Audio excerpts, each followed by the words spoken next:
오늘 이 본문 말씀을 중심으로 시선을 의식하면 본질을 놓친다. 시선을 의식하면 본질을 놓친다라는 제목으로 함께 하나님 말씀을 나누도록 하겠습니다. 오늘 본문 말씀은 21장부터 21장에 보면 예수님이 예루살렘에 입성하시고 그 다음에 유대인들의 지도자들과 말씀을 나누시죠. 거기서부터 시작해서 줄기차게 그 논쟁이 이어져서 23장에 이어서 이제 끝나게 됩니다. 장차 자그마치 21장, 22장, 23장 세 장에 걸쳐서 큰 논쟁, 그리고 이 논쟁의 끝에 가서는 오늘 본문 말씀 13절부터 계속되는 7개의 화 선포가 이어집니다. 13절에 보면 화 있을진저, 15절에도 화 있을진저, 16절에도 화 있을진저, 23절 화 있을진저, 25절 화 있을진저, 27절 화 있을진저, 29절 화 있을진저, 전부 7개의 화를 쏟아내는 것으로 마무리가 됩니다. 이 7개의 화는 예수님께서 산상수훈에서 마태복음 5장에 팔복을 선언하셨죠. 심령이 가난한 자는 복이 있나니, 이 복과 극명하게 대조되는 저주와 화에 관해서 하신 말씀입니다. 자, 예수님께서 십자가를 지시기 전에 이스라엘의 이 리더십, 예루살렘의 리더들에게 이토록 경책과 경고와 책망의 말씀을 쏟아붓는 이유가 있습니다. 그게 뭐냐? 그만큼 지도자들의 역할이 중요했기 때문에 그렇습니다. 지도자는 그 역할과 책임을 잘 감당하면 하나님의 은혜와 축복을 흐르게 하는 통로가 되지만, 그 역할을 악용하거나 잘 감당하지 못하면 저주와 재앙의 통로가 된다는 것입니다. 그래서 우리는 우리에게 세워주신 리더들을 위하여, 지도자들을 위하여 어느 곳에 있든지 정말 전심으로 기도할 필요가 있습니다. 특별히 우리나라도 지금 리더십이 중요한 기로에 서 있습니다. 이 기로에서 어떤 선택을 하느냐에 따라서 우리나라의 장래가 크게 좌우가 됩니다. 지난 한 주 우리나라는 이 전국의 정부에서 발표한 이 중산층 증세안 때문에 뜨거운 논란이 일어났었습니다. 왜 이렇게 뜨거운 논란이 일어납니까? 왜 세금을 자꾸 거두려고 그럽니까? 한마디로 말하면 복지를 한다고 약속을 했는데 이 약속을 지키려고 보니까 예산이 부족하다라는 것입니다. 지혜롭게 이것들을 조절하지 않으면 이 상태로 갔다가는 2050년이 되면 우리나라의 해마다 이 복지로 212조 원의 예산이 이 복지로만 들어간다고 합니다. 나라가 성장하면 모르겠는데 나라의 성장이 지금 멈추어가고 있는 이 시점에서 상당히 지혜로운 판단과 이 해결을 내놓지 않으면 자칫하면 우리나라가 위기에 빠질 수 있다라는 것입니다. 그래서 우리는 지도자를 위해서 간절히 기도해야 합니다. 또 한편 지도자들에게도 중요한 자질이 있습니다. 중요한 것이 있습니다. 그건 뭐냐? 환경과 여론을 뛰어넘어 본질을 관통해서 볼 수 있는 해안이 필요합니다. 본질을 보지 못하면 나타나는 현상이 있습니다. 그러면 어떻게 되느냐? 주로 주변의 시선을 의식하면서 살아간다는 것입니다. 주변의 시선을 의식하면서 살아갈 때 나타나는 현상이 있습니다. 그건 뭐냐? 불안감이에요. 주변의 시선이 언제 바뀔지 모르기 때문에 끊임없이 예의주시해야 됩니다. 국가적으로는 이런 정책을 파퓰리즘이라고 그러죠. 인기영합주의라고 합니다. 이게 국가적으로뿐만이 아닙니다. 우리 개인적으로도 보면 늘 주변의 시선을 의식하면서 살기 때문에 불안감에 시달리는 사람들이 상당히 많이 있습니다.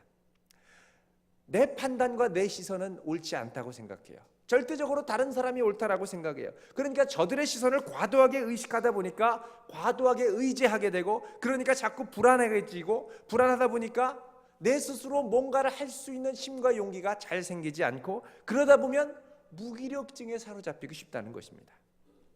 오늘 말씀 2절에 보면 예수님께서 바리새인과 서기관들이 얼마나 중요한 리더십의 자리에 있는지를 인식하고 있는지를 보여주고 있죠. 2절 말씀 같이 보겠습니다. 시작. 서기관들과 바리새인들이 모세의 자리에 앉았으니. 자, 서기관들, 바리새인들 다 이스라엘의 영적인 리더들이죠. 이들이 어디에 앉았느냐? 모세의 자리에 앉았다는 것입니다. 여러분, 모세하면 이스라엘의 영적 지도자요, 이들에게 율법을, 하나님의 율법을 최초로 전해준 이스라엘 최고의 영적인 권위를 가진 지도자였습니다. 근데 이들이 모세의 자리에 앉았다는 거예요. 모세의 자리에 앉았다는 건 뭐냐? 율법을 가르치고 율법을 권위 있게 선포하는 자리에 앉아 있다라는 것입니다. 이걸 상징적으로 드러내기라도 하는 듯이 당시 유대인들이 예배를 위해서 모였던 회당에 가면 모세의 자리다. 그래서 말씀을 선포하는 한가운데 자리에 모세의 의자라는 것을 놓았습니다. 모세는 이스라엘 백성들에게 뭘로 여겨졌느냐? 이들의 진정한 영적인 스승, 단순히 지식을 가르쳐 주는 것이 아니라 이들의 인생과 앞뒤를 인도해 주는 스승, 또 아버지, 영적 아버지, 또 영적인 지도자로 여겼다라는 것입니다. 실제로 당시의 서기관들과 바리새인들은 백성들로부터 이런 칭호를 많이 듣고 마치 자기 자신들이 모세의 권위를 갖고 있는 사람인 양 생각하고 살았다는 것입니다. 그래서 보면 이런 칭호들이 나오죠. 7절에 보면 시장에서 문안받는 것과 사람에게 뭐라고 칭함받는 걸 좋아한다고요? 랍비라 칭함받는 걸 좋아한다고 그랬습니다. 여기 랍비는 단순히 스승이 아니라 저들의 인생과 속마음과 모든 것들을 이끌어줄 수 있는, 미래를 이끌어줄 수 있는 진정한 스승이라는 의미입니다. 또 9절에 보면 땅에 있는 자를 아버지라고 하지 말라고 그러죠. 당시 랍비들은 영적인 아비라고 여겨졌습니다. 그리고 나의 영적인 아버지라고 서슴없이 많은 이스라엘의 백성들이 저들을 부르며 따랐습니다. 또 10절에 보면 진정한 이스라엘의 지도자다라는 칭함을 받았습니다. 자, 당대에 있는 많은 사람들로부터 랍비요, 아버지요, 스승이요, 지도자라고 존경을 받는 이들을 보시는 예수님의 마음은 답답하기만 합니다. 많은 이들이 존경했지만 예수님 보실 때 이들의 모습은 진정한 리더요, 랍비요, 아버지요, 지도자의 모습이 아니더라는 것입니다. 이들을 향하여 예수님이 간파하셨던 이들의 본질적인 모습은 뭐냐? 13절에 보면 이렇게 나오죠. 화 있을진저 뭐라고요? 외식하는 서기관들과 바리새인들이요. 15절에도 그렇습니다. 화 있을진저 외식하는 서기관들과 바리새인들이요. 자, 서기관들과 바리새인들 앞에 뭐라고 얘기를 합니까? 외식한다라는 것입니다. 이들의 본질은 외식이라는 거예요.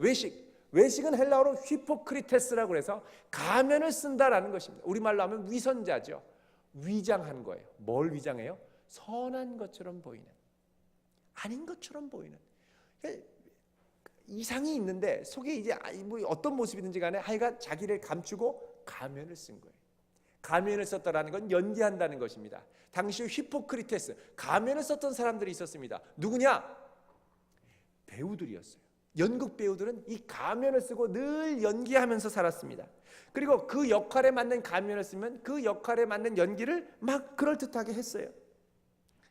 자, 그러면 이 당시의 지도자들인 이 바리새인과 서기관들이 어느 정도 연기를 하며 살았을까요? 오늘 말씀 5절에 보면 예수님께서 뭐라 그러냐? 그들의 모든 행위를 사람들에게 보이고자 한다라고 말씀합니다. 이들이 연기를 했는데 뭐 잠깐 연기한 게 아니에요. 모든 행위가 다 연기였다는 겁니다. 진정한 스승, 이스라엘의 지도자, 영적인 아버지 다 연기였다는 거예요. 이들이 연기를 구체적으로 표현했는데 어떻게 표현했느냐? 먼저 옷차림으로 표현을 했습니다. 이거 연기였던 거예요. 자, 5절 중반에 보면 뭐라 그러냐? 그들의 모든 행위를 사람에게 보이고자 하나니 곧 그 경문띠를 넓게 하며 옷수를 길게 한다라고 얘기를 합니다. 이 경문이라고 하는 건 오늘날 유대인 사회에서도 테필린이라고 불리는 것입니다. 신명기 6장 4절 5절에 보면 이스라엘아 들으라 너희 하나님은 오직 하나인 여호와시니 너는 마음을 다하고 힘을 다하고 성품을 다하여 내 하나님 여호와를 사랑하라. 이 성경 구절을 둘둘둘 말아서 조그마한 상자에 넣어놨어요. 그리고 이 상자를 넣은 다음에 가죽끈으로 묶어서 이마에 딱 맸습니다. 그래서 예배를 드리거나 하나님의 말씀을 연구할 때 유대인임을 상징적으로 드러내기 위해서 이것들을 늘 차고 다녔어요. 가정 예배 드릴 때도 그렇고, 또 성경 말씀을 배우는 성경 공부 시간에, 또 랍비의 학원, 회당에 있을 때 이들은 성경 공부 시간에 이 성경 구절을 둘둘둘 말아서 경문을 딱 붙잡고 성경 말씀을 배웠습니다. 근데 이 랍비들이 자기들의 영적 권위를 드러내기 위해서 어떻게 하느냐? 이 경문에 매다는 가죽끈, 검정색인데 보통 이거를 화려한 색깔로, 그리고 두꺼운 띠로 두르는 거예요. 두껍고 화려한 색깔로 넣으면 저 사람은 영적 권위가 있어 보이네 라고 생각이 드는 겁니다. 또 유대인들에게는 이 옷술이 있었습니다. 신명기 22장 12절에 보면 남자들의 의복 끝에 옷술을 달라고 그랬습니다. 이 실을 꼬아가지고 만든 거죠. 머리를 따듯이 이렇게 꽈서 만들었습니다. 그런데 랍비 거는 굵고 긴 거예요. 이걸 보면 사람들이 보통 분이 아니네 라고 생각을 하는 것입니다. 여러분, 성경책도 그렇습니다. 성경책 조그마한 거 가지고 다니면 저 사람은 좀 날라리 신자인가 보다 하는 생각을 갈 수 있고, 근데 어떤 분은 오는데 막 성경이 막 나달나달한 채로 큰 성경 딱 이러고 이렇게 옵니다. 그러면 멀리서 볼 때 저분은 영적인 내공이 보통이 아니야 라고 생각이 들죠. 또 이걸 가지고 다니는 사람의 입장에서 교회 올 때 성경책 하나도 안 가져오고 스마트폰 보고 띡띡 넘기는 사람 보면 어떻게 느끼겠습니까? 저런 경건이 없는 것들, 이렇게 생각이 들 수 있다는 거예요. 중심은 하나님만이 아십니다. 근데 중요한 건 뭐냐? 이런 모든 모습을 통해서 내가 연기하는 것처럼 살 수 있다는 겁니다. 기도할 때도 기도하는 척 연기할 수 있습니다. 오 주여, 연기할 수 있습니다. 오늘 말씀 보시면요, 또 23장 7절에 보면 시장에서 문안받는 것과, 6절에 보면 잔치의 윗자리와 회당의 높은 자리와 7절에 시장에서 문안받는 것과 사람에게 랍비라 칭함받는 걸 좋아한다고 그랬습니다. 잔치에 가면 맨 앞자리에 가서 항상 대표 기도는 자기가 하는 거예요. 오 주여. 또 시장에 갑니다. 여러분, 랍비가 시장에 왜 갑니까? 성경 말씀 연구하고 예배드리기도 바쁜데 시장에 왜 가요? 장 보러 갑니까? 아니요, 장 보러 안 가요. 인사 받으러 가는 거예요. 존경받으러 가는 거예요. 랍비가 지나가면 시장 모퉁이에 서서 기도합니다. 두 팔을 벌리고 오 주여, 이곳에 복이 임하게 하소서. 랍비가 이 시장을 축복해 준다.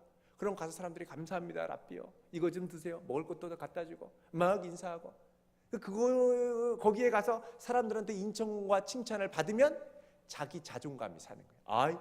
내가 역시 랍비구나. 역시 랍비 역할 하기 잘했어. 역시 나는 존경받는 랍비야라고 생각하더라는 거예요.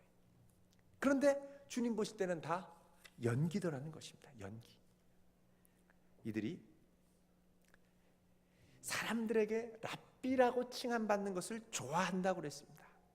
여러분, 사람들에게 칭함받는다는 걸 좋아한다는 건 다른 말로 하면 뭐냐? 사람들의 인정을 지나치게 갈구하며 살다라는 것입니다. 랍비는 누굽니까? 하나님 앞에 서는 사람들입니다. 하나님이 나를 인정해 주시고 주님 한 분만으로 만족하면 되는데, 주님은 잘 보이지 않고 나를 구체적으로 인정해 주는 주변의 사람들, 나를 칭찬해 주는 사람들에게 그 인정하는 소리를 듣기를 원한다는 거예요. 여러분, 이런 사람들의 특징이 있습니다. 계속 가면을 쓰고 연기하다가 살면요, 다른 사람들의 시선을 신경 쓰게 되고, 다른 사람의 시선을 신경 쓰다 보면 뭐를 잃어버리느냐? 자기 정체성을 잃어버립니다. 자기 정체성이라는 게 뭡니까? 다른 사람들이 뭐라고 하든 간에 상관없이 자기의 눈으로 나 자신을 일관되게 보는 특징입니다. 자기 정체성. 신앙인들에게 있어서 신앙의 자기 정체성이 필요합니다. 그건 뭐냐? 남들이 뭐라고 하든지 다른 사람들이 뭐라고 생각하든지 상관없이 말씀의 눈에 비추어서 하나님의 시선으로 나 자신을 하나님의 눈으로 일관되게 바라보는 특징입니다. 특징을 갖추고 있는 사람이에요. 다른 사람들이 뭐라고 해도 세상의 여건과 물질과 이런 거에 상관없이 나는 하나님의 존귀한 자녀고 하나님의 사랑받는 자녀고 하나님이 나를 특별한 목적이 있어서 이곳에 보냈고 하나님의 나라와 영광을 위하여 하나님이 나를 지으셔서 나는 주를 위하여 살아가야 할 존재라는 건강한 자의식이 있는 사람입니다. 나는 특별한 목적이 있고 나는 많은 사랑을 하나님으로부터 받은 존재고 나는 사랑받기 위해 태어났고 사명이 있는 존재. 이런 사람들은요, 다른 사람들이 뭐라고 해도 그 말 한마디에 쉽게 이렇게 흔들리지 않는 사람들입니다. 갑자기 이런 말씀하면 제가 좀 송구스러울 수도 있습니다만, 우리나라 여성이 못 견뎌하는 것 중에 하나가 뭐냐? 바로 자기의 생 얼굴을 공개하는 것입니다. 생얼이 드러나면 대망신이에요. 원래 그 모습인데 이 모습이 내 모습이어서는 안 된다고 확신하며 살고 있습니다. 그럼 어떤 모습으로 살아야 됩니까? 화장한 모습, 입술이 붉게 물든 모습, 아이라인이 생생하게 살아서 눈썹을 선명하게 그어주는 모습, 이게 자기 모습으로 생각이 드는 거예요. 외국에 나가면 외국인들은 생 얼굴이라도 자신 있게 드러나면서 다닙니다.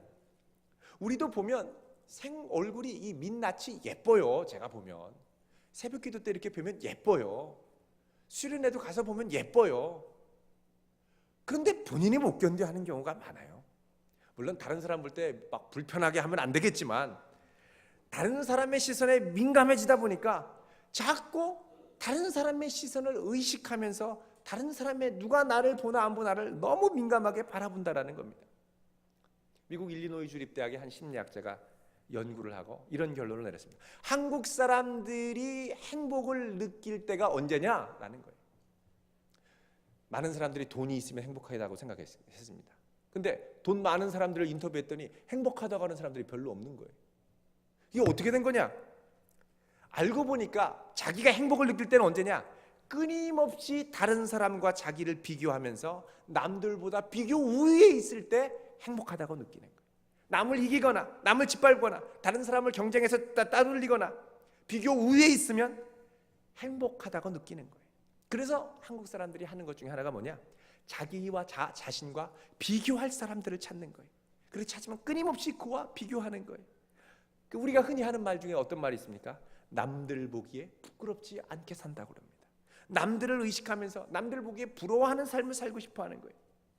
그런데 아이러니한 건 뭐냐? 남 보기에 부끄러워하는 삶을 살고 싶어 하면서도 남이 잘 되는 꼴을 못 봐요. 남들 보기에 부러운 삶을 살고 싶어 하지만 그 사람들이 시기하고 질투하면서 시니컬한 말 한마디 딱 뱉으면 그 말 한마디에 체면을 구기고 자존심 상해하고 못 견뎌합니다. 얼마 전에 한 사회심리학 연구학자가 재미있는 연구 결과를 발표했습니다. 페이스북 요즘 많이 하죠. 카스, 카카오 스토리 우리 많이 합니다. 근데 이거를 많이 하는 사람일수록 일상생활에서 느끼는 행복감이 떨어지더라는 거예요. 오히려 불행을 더 많이 느낀다는 겁니다.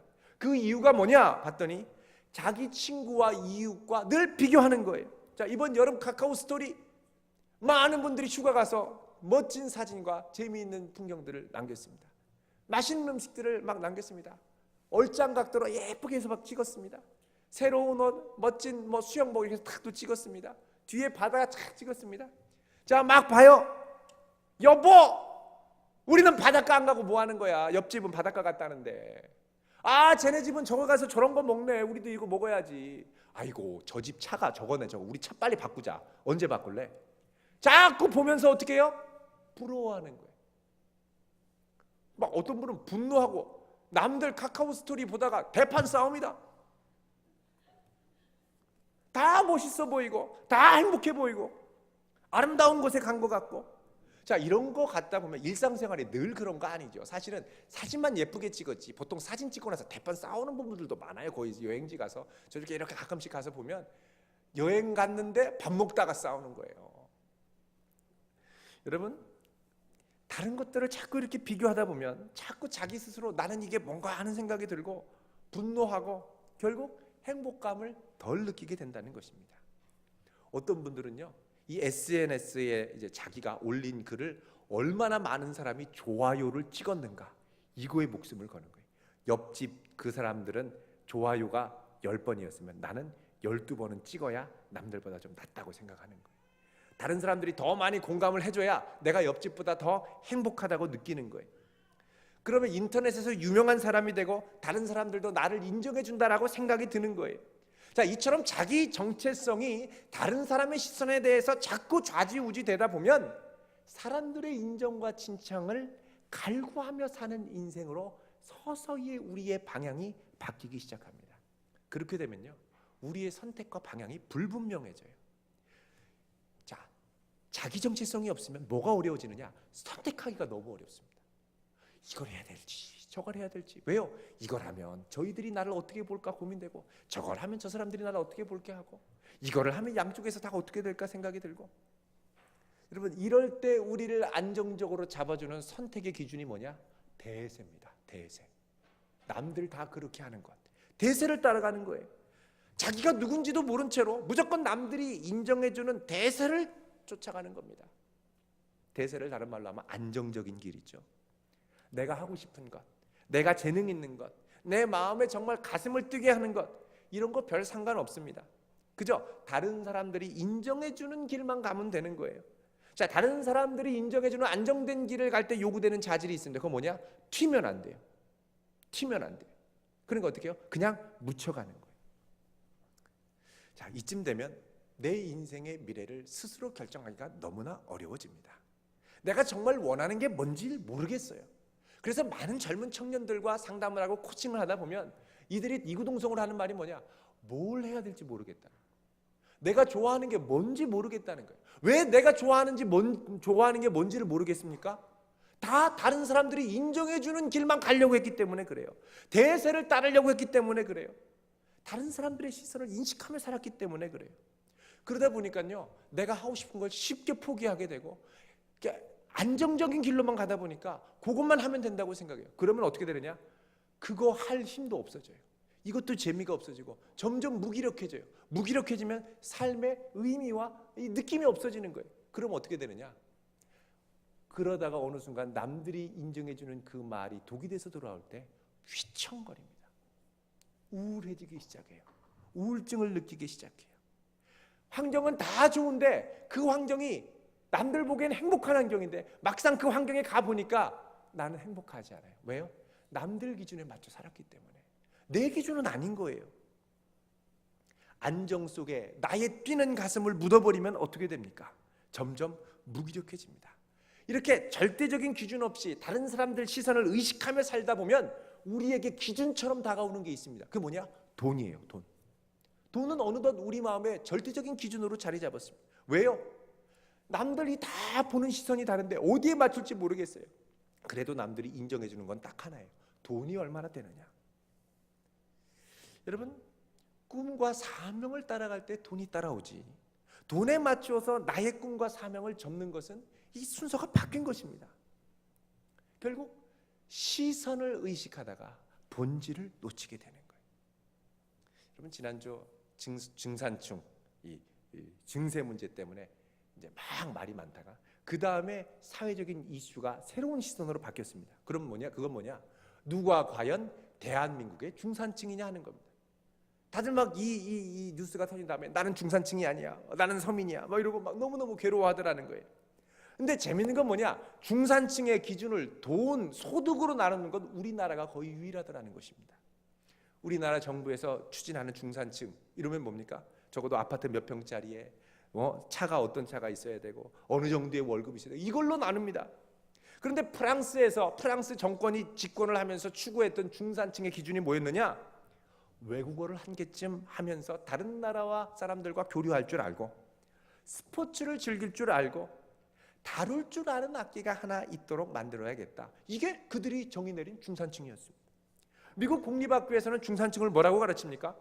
자기 주장에 떳떳할 수 있는 사람, 사회적인 약자를 돕는 사람, 부정과 불법에 저항할 수 있는 사람, 또 나의 식탁에 정기적으로 받아보는 비평지, 타임지 같은 그런 비평지가 있어야 중산층이라고 합니다. 영국 옥스퍼드 대학에서는 중산층 하면은 어떤 기준을 제시합니까? 먼저 페어플레이를 할 수 있는 사람, 자기 주장과 신념을 갖고 있는 사람, 독선적으로 행동하지 않는 사람, 불법과 불의에 의연하게 대처하는 사람. 자, 이런 거 보면 다른 나라에서 중산층을 정의할 때 중요하게 보는 기준이 뭐냐? 자기 기준이 선명한 사람이라는 걸 알 수가 있습니다. 근데 우리는 자기 기준이 없고 돈만이 자기 기준이 돼가는 거예요. 근데 이게 기준이 되면 그 다음에는 어떻게 되느냐? 자꾸 연기하며 살게 되는 거예요. 여러분, 연기하면 할수록 어렵습니다. 연기하면 할수록 복잡합니다. 내가 아닌데 자꾸 내가 아닌 다른 사람처럼 하다 보면 점점점 그 짐이 무거워지는 거예요. 예수님이 바리새인들에게도 이런 것들을 발견하셨습니다. 그래서 뭐라 그러냐? 3절에 보면 무엇이든지 그들이 말하는 바는 행하고 지키지만 그들이 행위는 어떻게 하라고요? 본받지 말라는 거예요. 그들은 말만 하고 행동을 안 해요. 왜요? 가면 쓰고 하는 거기 때문에. 말은 잘해요. 근데 자기의 진정한 진심에서 나오는 행동은 없다는 거예요. 그러면서 4절에 뭐라고 그러십니까? 무거운 짐을 묶어서 사람의 어깨에 지우지만 자기는 손가락으로도 움직이지 않는다는 거예요. 여러분, 무거운 짐입니다. 가면 쓰고 그런 척하며 사는 거 너무너무 무거운 짐입니다. 이 무거운 짐을 지고 결국 버겁고 힘들어서 꼼짝도 못하는 상황에 놓인 것이 바로 서기관들과 바리새인들이라는 것입니다. 여러분, 여기 있는 우리 청년들에게 또 청소년들에게 부탁합니다. 우리 청소년 시절부터 학교에서 많이 듣는 이야기가 뭐냐? 안정적인 길을 택하라는 거예요. 절대 그렇지 않습니다. 사람들의 안정과 인정을 추구하면요, 시간이 지날수록 인정과 안정은 우리를 배신하고 돈은 도망가게 돼 있습니다. 오히려 우리가 해야 될 건 뭐냐? 하나님이 왜 나를 이 땅에 보내셨는가에 대한 진지한 고민, 하나님이 나를 무엇을 위해 이 자리에 놓으셨을까 하는 사명에 대한 고민을 붙들고 과감하게 모험을 해야 됩니다. 하나님의 영광을 위해, 그분의 나라를 위해, 복음을 위해 과감하게 모험을 떠나시길 바랍니다. 여러분, 사명의 길에 돈은 자연스럽게 따라옵니다. 돈은 부차적인 거예요. 돈이 절대 밥 먹여주지 않습니다. 돈은 영혼을 파괴할 수 있습니다. 그러나 밥 먹여주는 건 뭐냐? 사명입니다. 하나님의 나라와 영광을 추구하는 삶이 밥 먹여줍니다. 이걸 우리는 믿어야 돼요. 믿지 않고 그래도 돈이 그러면 사명을 잃어버리고 눈치에 매여 살게 된다는 것입니다. 마태복음 6장 33절에 예수님이 뭐라고 그러셨습니까? 너희는 먼저 그의 나라와 의를 구하라. 그리하면 어떻게 돼요? 이 모든 것을 너희에게 더하실 것이다. 이 모든 것을, 하나님은 모든 것을 더하실 줄 있는 분임을 믿으시기 바랍니다. 믿어야 돼요. 예수님이 마귀와 시험 받을 때 뭐라고 그러셨어요? 사탄아 물러가라. 사람이 떡으로만 살 것이 아니요 하나님의 입에서 나오는 뭐로요? 말씀으로 살 것이라고 그랬습니다. 그럼 이걸 정말 믿습니까? 아니면 내 입술로 단순히 내뱉는 말에 불과합니까? 우리는 믿을 때 이젠 좀 제대로 진지하게 믿어야 됩니다. 우리가 연기에 익숙해지면요, 아무렇지도 않게 그게 당연하다고 생각이 들면요, 우리의 영혼은 나도 모르게 병들기 시작합니다. 병들면 어떻게 되는지 아세요? 천국과 하나님 나라를 추구하는 삶을 잃어버리게 됩니다. 13절 보십시오. 같이 읽어보겠습니다. 시작. 화 있을진저 외식하는 서기관들과 바리새인들이여, 너희는 천국문을 사람들 앞에서 닫고 너희도 들어가지 않고 들어가려 하는 자도 들어가지 못하게 하는도다. 천국문을 닫고요, 자기도 안 들어가고요, 남들도 못 가게 하고요, 자녀들도 못 가게 하는 거예요. 왜요? 남들 보기에 그렇게 하면 안 된다는 거예요. 남들 보기에 부끄럽다는 거예요. 왜 남들 보기에 다 싫어하는, 무시하는 그런 길을 가려고 하냐는 거예요. 이렇게 되면 점점 우리는 영적인 소경이 됩니다. 16절에 뭐라 그러세요? 같이 읽어보겠습니다. 시작.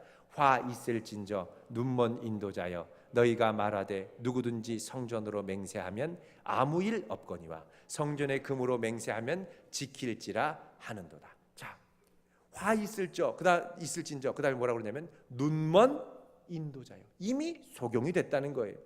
그러면서 뭐라 그러냐? 누구든지 성전으로 맹세하면 아무 일이 없지만 금으로 맹세하면 지킬 것이다 라고 얘기를 합니다. 자, 바리새인과 서기관들이 맹세의 새로운 기준을 제시합니다. 그냥 하나님의 이름으로 맹세하는 것도 예수님은 조심스러워하시고 하나님의 이름으로 함부로 맹세하지 말라고 그러셨는데, 이들은 뭐라 그래요? 야, 하나님의 이름으로 맹세하는 거 아무 효력 없어. 맹세가 진짜 효력이 있으려면 금을 걸고 맹세하라는 거예요. 하나님, 금 걸고 맹세합니다. 이거 진짜니까 하나님, 제가 맹세를 지킬 수 있도록 도와주세요. 이렇게 하라는 거예요.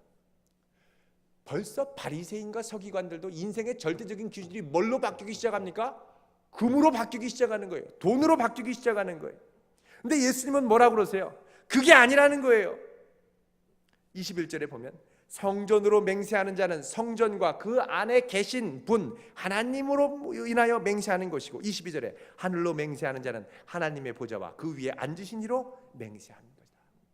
예수님은 산상수훈에 뭐라고 그러셨어요? 너희는 도무지 맹세하지 말라고 그랬습니다. 왜요?